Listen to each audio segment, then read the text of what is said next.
but you got to be careful with what you wish for, because oftentimes you'll get it and it might not be what you want.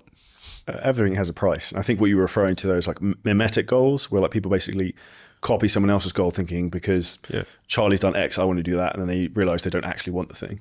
Yeah, exactly. And there's nothing wrong with taking other people's goals for inspiration, because that's maybe how you find out what is actually the right goal for you. For example, at this event yesterday with Dan, he was saying how everyone was asking about parenting. There's a lot of parents there, and they was like, how do you think about homeschooling and all this kind of stuff? And he said, look, my kids, they're in my world.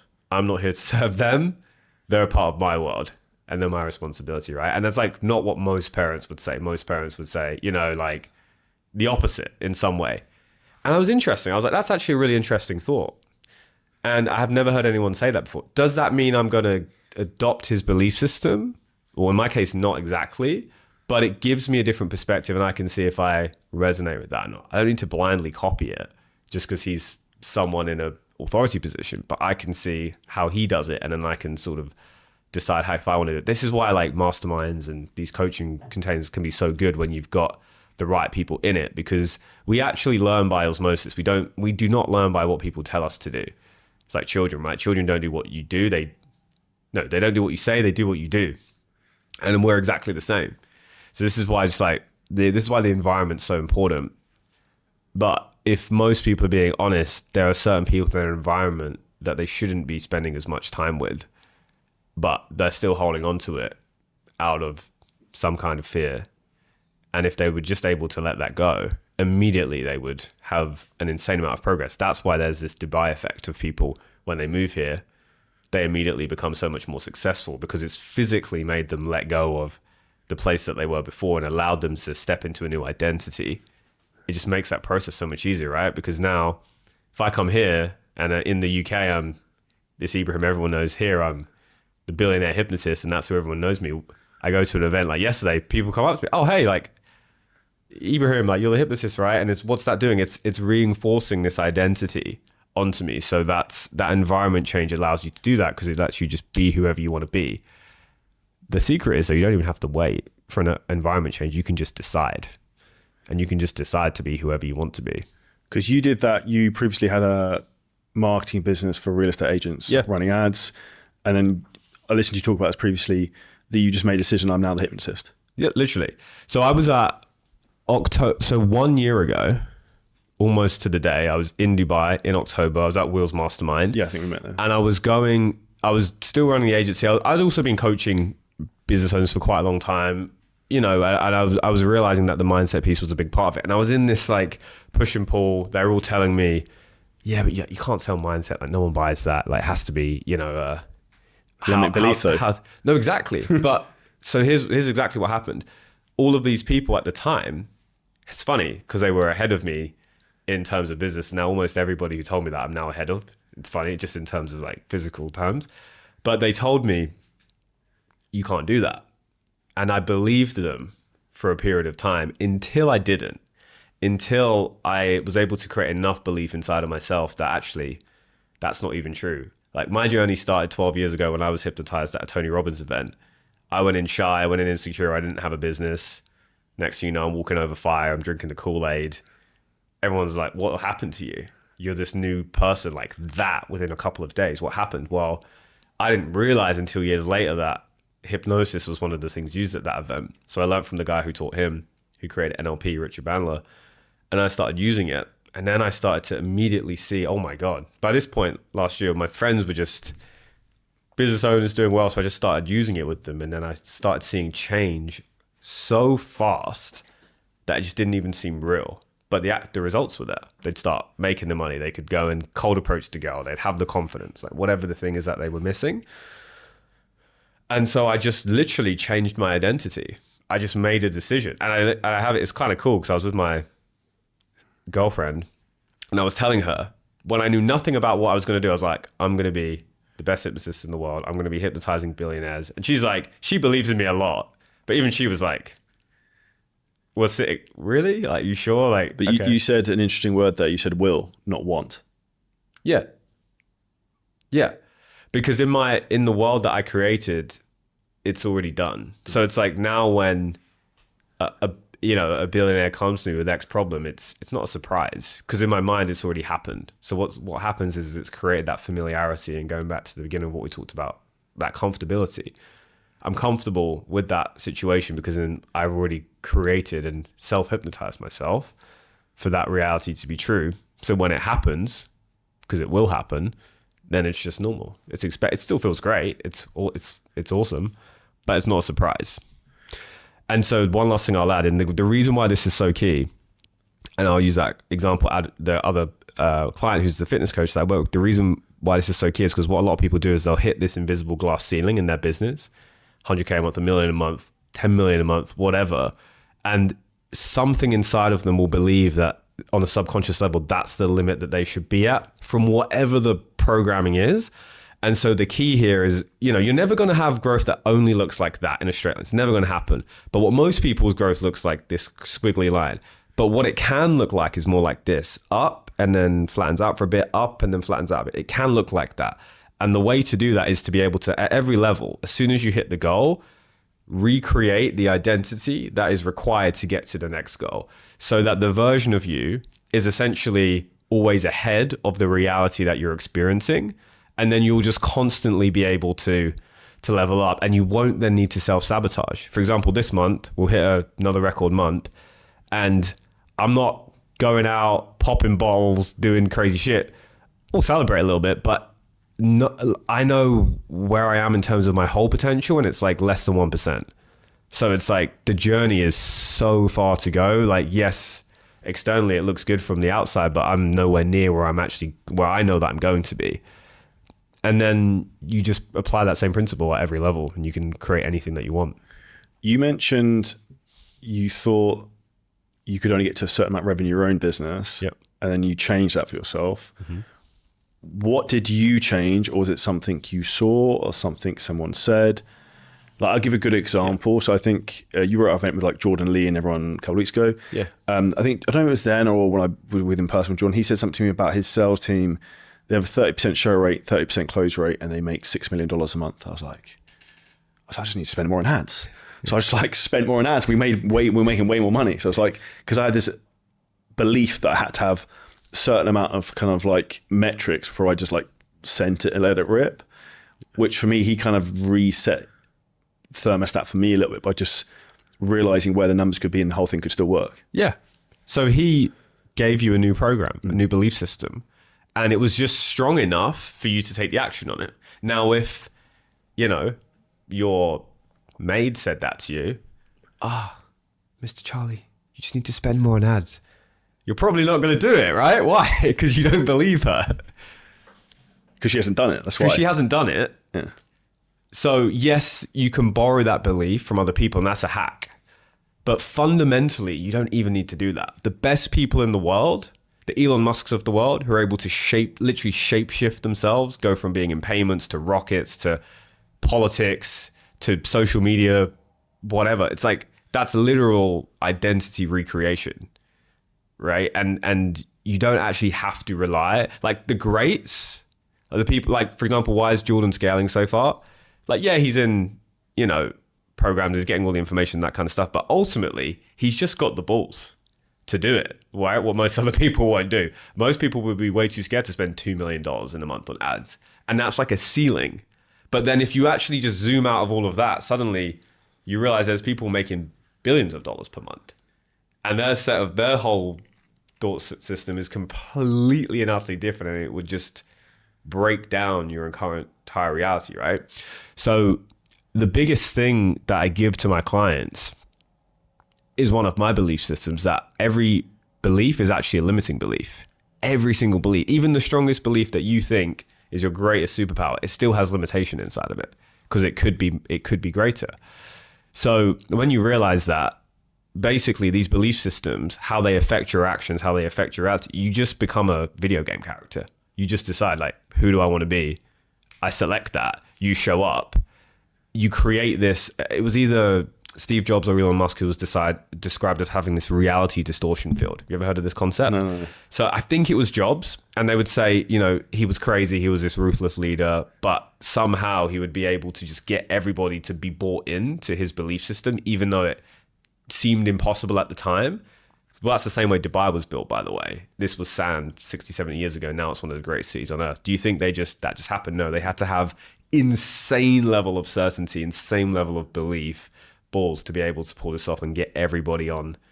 And ultimately, that's in how you attract the best things to you, because the people who also think at that level, they want more of that because they know and they can sense that inside of themselves, like, okay, this is going somewhere. That's how you get the best people on board as well. And so it all starts with, take that example of Jordan. It all starts with... You did some work with him as well, actually, I think. Yeah. I saw, Yeah, we did a session a few months ago. I think he was at like 1 million when we did. I'm not claiming, by the way, that I scaled him from, but like just to show how quickly his growth has been. Why? Because okay, runs a good business and all that, but realistically, like, is it that much different? And to all of the other online businesses that kind of do a similar thing in terms of like fundamentally how a business is run, not really. Like, it's a great business, I'm sure, but is it that different? No. It's him. It's his ability and how he is able to lead himself and therefore lead people and develop people. He even said at that event that you were speaking at that there's no way he'd be able to be profitable and scale the way he did if he wasn't able to run his team the way that he does. And a lot of that is just giving them the right confidence, the right beliefs that they can go and do it. It's mostly that. And I'm starting to realize that more as well, just the importance of that in my own business, just how everything trickles down from the top. So that's why I always say, like, the best investment you can make into your business is just into your own mindset, because with that mindset, you can unlock tens of millions, you can unlock hundreds of millions just with one idea.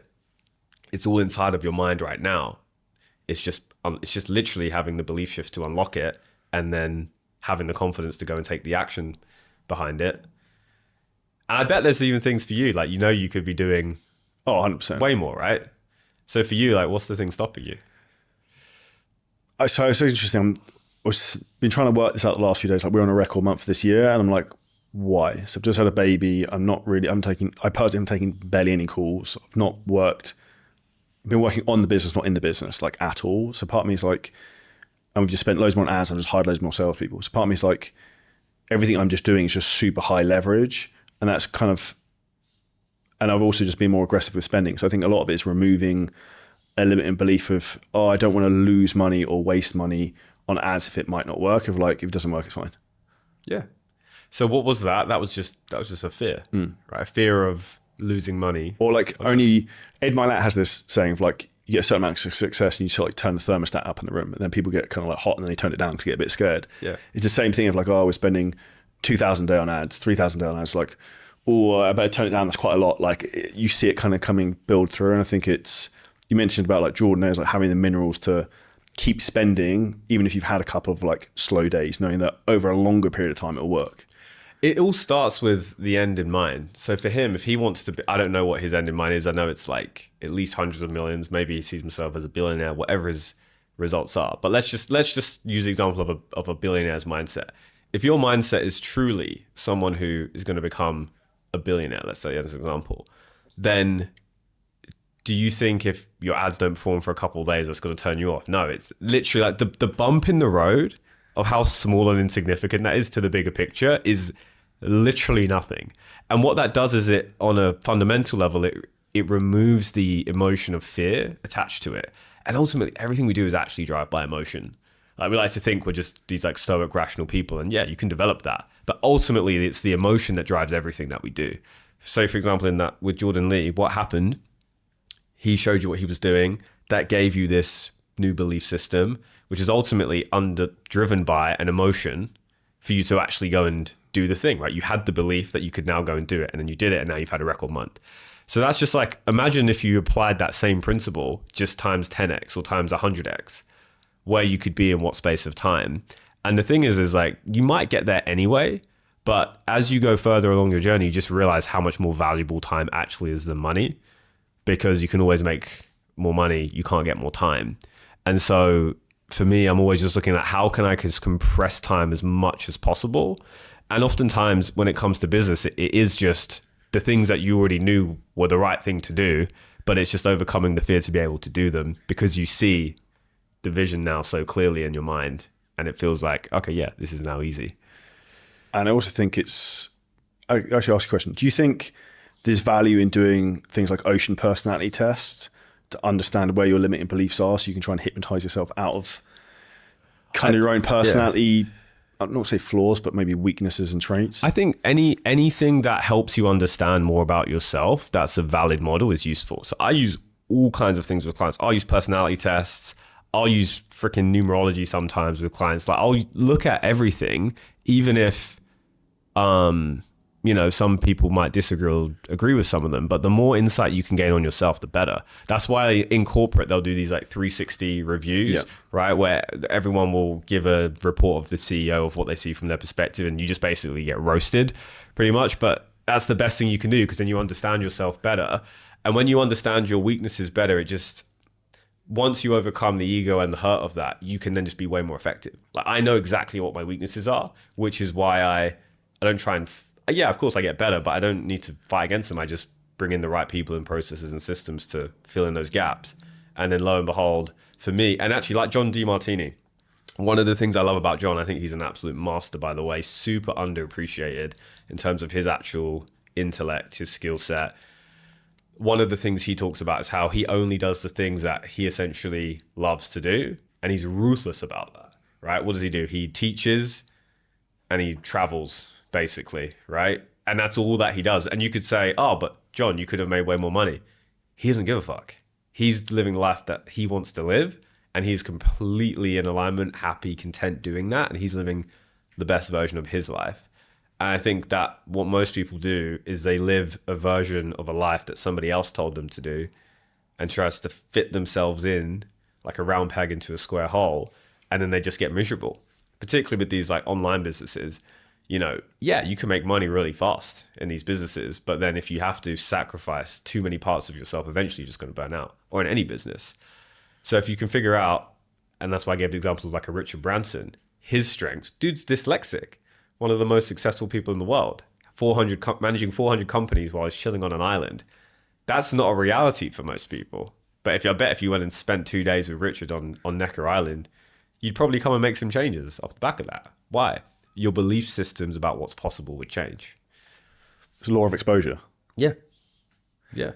So in terms of people investing in themselves, one of the biggest things I see is people have a massive limiting belief in first investing in themselves one time. And like for me, for example, as soon as I invested in myself to help someone with me either getting in shape or improving my business, I was like, this is literally like the cheat code to life. And then, as you said, you can compress time down. And I spent $500,000 plus at this point in kind of self-development, mentorships, all types of stuff. But I see people all the time who think it's a scam. They're afraid to invest in themselves. What would be your advice to someone who's in that position now? Like they think they need to focus on improving where they're at, but they're afraid. If someone's scared of investing in themselves, where did that fear come from? Is the first question I would ask them. Because why do you think it's a scam? Who planted that belief in your head? And why do you tolerate that belief? Was it somebody who's where you want to be who gave you that belief? Or was it somebody who's actually nowhere near where you want to be? And I can guarantee you, once you start asking yourself those questions, you'll realize it came from someone who is not in the position that you want to be. So then logically, does it make sense to even believe that belief that you have? Probably not. What would be a better idea? Maybe I should listen to someone who's actually where I want to be. I won't listen to people in a regard if they're not actually where I want to be on that specific thing. Doesn't mean I can't respect them and all that thing. I probably won't listen to what they're saying because they don't have the result. So I would just ask yourself that question, because then you'll realize the answer. Anyone can tell you should invest in yourself and how it worked for me or how it worked for you. Like we can sit here all day and say that, but we had to get to a point and overcome that ourselves at one point of thinking. Like I remember when I was 19 years old, I was in uni doing my economics degree, and Ty Lopez's Lamborghini ad comes on here. Everyone's like taking the piss out of it at uni. Like everyone's laughing at it. And eventually one day I was like, what if it's not a scam though? What if it is real?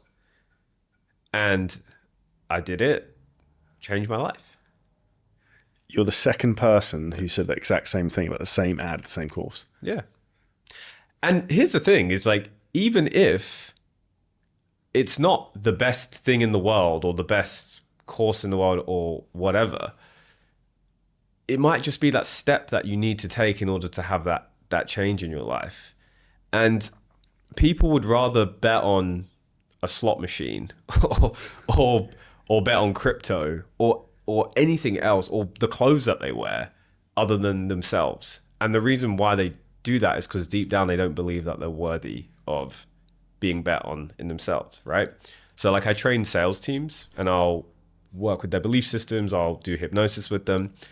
And most of the time what it comes down to when a salesperson isn't performing is it's not even that like they don't believe in the product or the service or whatever it is. It's literally just a belief system inside of themselves. Something inside of themselves doesn't think that they feel like a fraud inside, or they feel like the thing that they're selling is that they're actually like, they're not actually the person to sell that.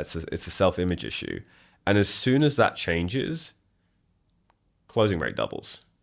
Because then what happens is when they have the belief in themselves, naturally that belief in certainty and confidence comes out in how they show up. And that's the first representation of whatever they're selling, which is what people buy at the end of the day. All people are really buying, they're not buying your course, they're buying the certainty that you can help them go from X to Y. And they just believe that you can do that. That's all it is. Regardless of what you're selling, it's just the belief that it can solve the problem or get you to where you want to go. And that's what makes people buy. But it's not just buying externally, it's selling ourselves that we can do whatever it is that we want to do. I actually forgot your question there. I want to. No, but what do you think is the quickest way for someone to try and unpack what their limiting belief is or why they're kind of stuck? Because the big thing I see is people are in these constant loops. They live the same day on like repeat. They do the same patterns and they don't even realize they're doing it, which is why they have the exact same results. So like, obviously, like if you change your habits, you can kind of change your outcomes in terms of like what you're doing day to day, and eventually you can probably rewire that. What would be your advice for someone in terms of they're not in the position they want to be? How do they try and find what's blocking them and shift that? So if you just think about your goal, what's your next goal? Do you mind sharing what your next goal is? I want to be I want to get to $1 million a month at some point. $1 million a month. Okay. So that's been like for like 3 years and I can't. Okay. I first need to get to $500,000 a month, but like that's the longer term one because I just think it'd be cool. I don't have a intrinsic need for it, which is maybe why I haven't got there. Yeah. Because it's not, but I think it'd be cool. So is that enough of a motivation belief, or is that enough of a reason why to get to $1 million a month? Like, do you care enough to get to that point? You probably answered the question there. So there needs to be a deeper inherent reason why that is big enough to evaporate any self-doubt or any kind of limitation that could come up. So imagine your goal for a minute was 10 million a month. Okay. If your goal was 10 million a month, what about you would need to be true? And what about yourself, what would need to change in order for you to get to that goal? I'd need to think a lot bigger and be a lot more aggressive with what we do, but also focus on higher leverage things with everything I do on a daily basis and really audit my time selectively. Yeah. So say the first thing again, repeat the first thing that you just said, the first part would be focus on like only really high leverage stuff out the gate, like nothing, and really audit my time very, very selectively. Yeah. So right now, how much of and it sounds like you've done a lot of that this month in terms of focusing on the high leverage stuff. Before we go into that, we're at the end of the month now on the 31st, right? How's your like internal thermostat right now?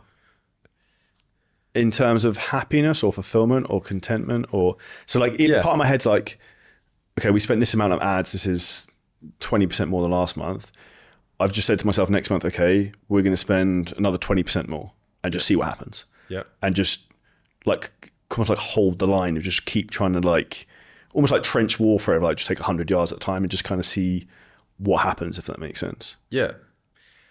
And how comfortable do you feel about that, about doing another 20%? Yeah, fine. Yeah. What if you spent 100% more? Yeah, that'd push me outside my comfort zone, I think. Yeah. But that's probably what I need to do. Yeah. And a part of me is like, why don't you just do it and see what happens? Yeah.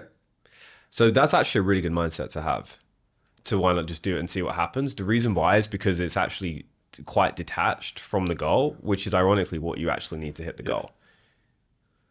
And that's kind of what I've been focusing on as well. Is like not, we need to make X amount of revenue doing. If I spend X amount of ads, it kind of balances out, and just don't obsess too much over like tracking and the data so much, because you can't track everything back necessarily. So like why it's the puzzle we've been trying to like pull apart is that a lot of the ads don't track directly back because we're just forcing those people into our social media from the ads.